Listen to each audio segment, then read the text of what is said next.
Hey first grade friends, last week we talked about how oftentimes authors will change the look of a text and either make things bigger or smaller or use sound effects or even punctuation to make their writing come alive.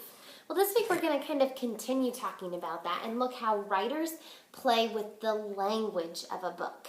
And that may seem really complicated or really hard to understand, but to give you an example, oftentimes authors will rhyme their text, right? Like things inside of a book will rhyme.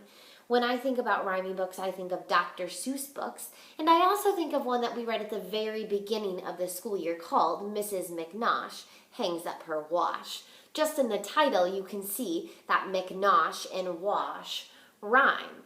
So like some authors will use rhyme, some authors will also use rhythm to play with their language.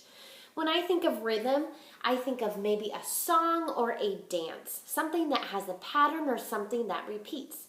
I'm sure Mrs. Engler has talked to you about rhythm too. Well, oftentimes in books, the rhythm actually makes you feel like a character is coming alive. I'm going to share a book with you today that's written by Mo Willems, and it's called Elephants Cannot Dance. And the way that he writes this book, which by the way, he uses a lot of speech and thought bubbles in here, so remember that from last week. But the way that he writes this book makes it seem like the elephant is actually dancing. I want to see if you can pick up on that as we read this together. Elephants cannot dance.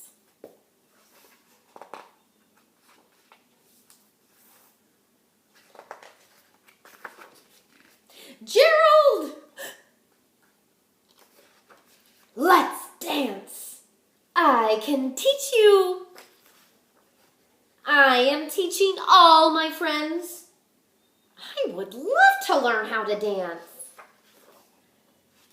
But elephants cannot dance. You are kidding me. No. Look it up. What elephants can do. Page 11. Gerald, it does not say that you cannot try. You're right, Peggy. I can try to dance. I will try to dance. Let's dance! Oomph. Okay, let's go. Jump with me when I count to 3. 1, 2, 3. Jump! Is he jumping?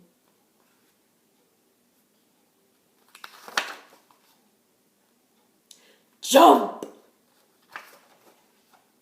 You were a little late on the jump. I was a little late on the jump. We will try again. We will try again. I'm going to stop because good readers stop and they think.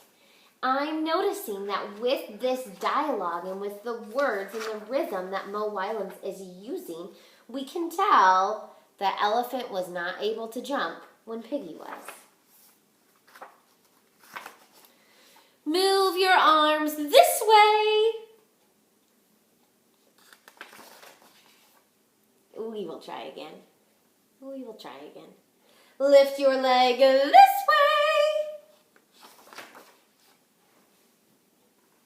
way. We will try again. We will try again.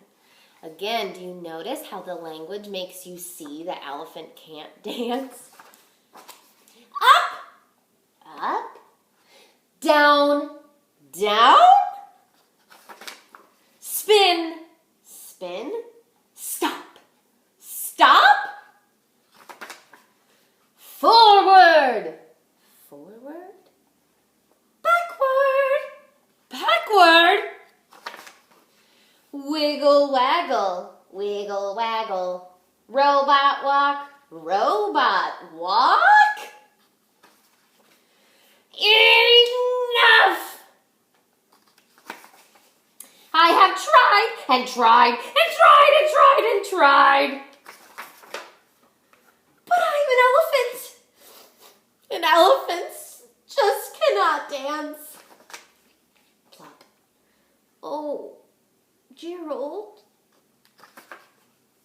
Hello. We are ready to learn some moves. I'm sorry. I cannot teach you now. My friend is sad. Silly, we did not want you to teach us. We want to learn from the elephant. Teach me, please. Me too. Me 3. More filling. Keep trying. You are getting it. So I see that the author made us feel like the elephant was actually dancing in this story, and you could tell that he really wasn't dancing so well.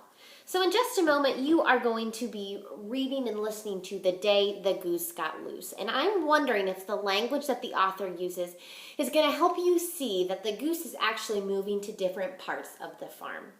After you listen to that story, you'll go ahead and get on Seesaw, and you will either tell your teachers by recording a video or your voice, or draw a picture of some of the places that the goose moves to. Remember that authors oftentimes play with their language to make the book more interesting.